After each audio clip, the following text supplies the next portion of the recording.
What's up, Panther fans? It's Tony Dunn, the C3 Carolina Panthers podcast, here bringing you with some Monday minutes on the Panthers win over the Tampa Bay Buccaneers. You know, coming off of a 2-game losing streak, Carolina went to Tampa Bay to steal that Bucs booty, and they did it, winning 17-3, where the defense dominated and the offense did enough to get a road divisional win that moves them to 5-3 and a half game behind the Saints in the NFC South.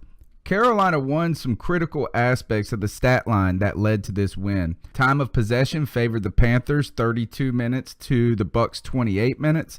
Carolina converted 47% of their third downs to 17% for the Bucs, and the Panthers got the turnovers that we've been dying for, 3 of them, letting them walk out with a comfortable and needed win against a team who was trying to save their season. This team generally lives and dies by Cam Newton, but he didn't have his best game. He had only 154 yards through the air, 1 big passing touchdown to Kelvin Benjamin, and 1 errant interception. As many critics like to say, Cam held onto the ball too long at times and passed up some easy passes for some low percentage downfield bombs. You know, Cam Newton loves the big chunk play. He's been asked about it, and he wanted to hit it. But he missed some of those layups that we've heard him also talk about that could have moved the chains and kept Carolina's offense on the field a little bit longer. One example of all of this was after Carolina had its best kickoff return of the season on a short kick that Russell Shepard returned for 33 yards to the Panthers' 47-yard line. Cam threw a flat out pass that just didn't have enough zip and was easily picked off. One good thing is we saw Cameron Artis-Payne. Yes, we've been calling for it, and boy, did he look like he had been shot out of a cannon when he churned off an 11-yard run. Cap finished the day with 4 carries for 8 yards, but the stats are a little misleading because he was swallowed up for a loss of 6 yards, which ate up his positive yards. He had an 11-yard run, a 3-yard run, a 2-yard run, a run for no gain, and then the one for loss for 6. You know, and when you're just tackled 6 yards in the backfield, what can you do as a running back? Cap also had a 7-yard run that was called back because of an offensive holding call. So look, it's clear, you guys know that I've been an advocate for seeing some Cameron Artis-Payne. Mel Mayock has written on this. One thing is that Jonathan Stewart played well. He had a touchdown in this game. But Cameron Artis-Payne, there was a little zip in those legs. There was some life in those legs, and a guy who was physical too. So you're not losing a lot of physicality. I would not be surprised to see more Cameron Artis-Payne as the season goes on, particularly in a way to not just run Stewart into the ground. The defense was the big story, though, of the day. They played lights out against the Bucs offense that has had 300-plus passing yards in every game this season except for Week 1 against the Bears. Yards passing, which is a mega accomplishment, and keep them out of the end zone entirely. Julius Peppers, guys, he earned his 151st career sack, moving him into 4th on the all-time sack list. It was a strip sack that led to Carolina's first of 3 turnovers on the day and makes for 7.5 sacks on the season for Pep. While after the game, Pep was modest about the accomplishment, it was particularly satisfying to hear that Peppers' 7.5 sacks is more than the Bucs have had all season.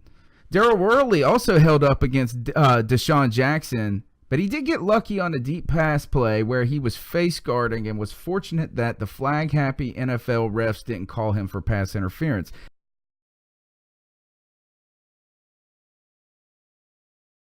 Made in this NFL. Worley, though, played well, and he should be commended for it, and it was nice to see him respond strongly after seeing a diminished role in the defense, losing snaps to Kevon Seymour over the last few weeks.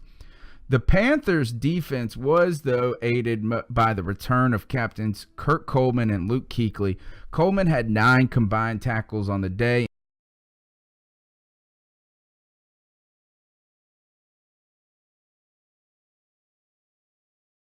a fumble recovery. Mike Adams also played well at strong safety, and he recorded an interception too. This was a good win despite marginal offensive production. Anytime you can go on the road and beat a divisional opponent, it's a big deal. Carolina prevented the Bucs from getting into the end zone, which is the fourth game this season where they have kept teams from scoring touchdowns entirely. It's been 9 quarters since they allowed their last offensive touchdown against the Eagles. Christian McCaffrey also notched his 49th reception, making him the most pass-catching running back in Panthers history and puts him on pace to beat Reggie Bush's 88 reception record for a rookie running back. We saw positive play out of Curtis Samuels, which is exciting, knowing that we're going to need him in that downfield game later in the season. The Panthers special teams played well. Gano made a kick under heavy winds. You saw some life in punt returns from Kellen Clay's back there returning punts, it's nice to see some of the load taken off of Christian McCaffrey. And we got good play out of Darrell Williams at right tackle. Trey Turner, unfortunately, did have to leave the game after re-aggravating a knee injury, and that brought in Amini Silatulu. And anytime you see Amini and the Silatulu in the game, things are not going to go well. So Carolina will have to continue to watch how they're going to get this offensive line to work through all of these injuries that they've sustained without having Ryan Khalil and now Trey Turner, 2 Pro Bowlers on that offensive line.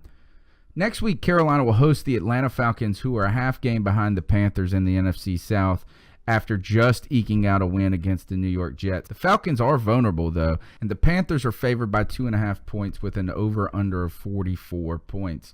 Be sure to join us Tuesday night at 9 p.m. on the C3 Carolina Panthers podcast for an in-depth breakdown of this Panthers win, a look towards the Falcons game this week, and a discussion of the latest Panthers news and opinions from the fan perspective. We want to hear from you, though, so call into the Cat Calls voicemail line and leave a message about the team, about the win, or how we are going to handle those dirty birds. The number is 252-228-5098. That's 252-228-5098. Be sure to get your calls in so I can chop them up and get them ready for the podcast tomorrow night. We also need your help, Panther Nation. If you like this video, smash that thumbs up button and share it on social media. If you like indie sports content, subscribe, share, and support. All the information is in the show notes, and it really helps. It helps more than you know, and it helps grow Panther Nation. Subscribe to the C3 Carolina Panthers podcast on iTunes, Stitcher, YouTube, or anywhere you can catch an RSS feed. Check out CarolinaCatChronicles.com for the latest Panthers news and opinions from the fan perspective. Great cash, homie.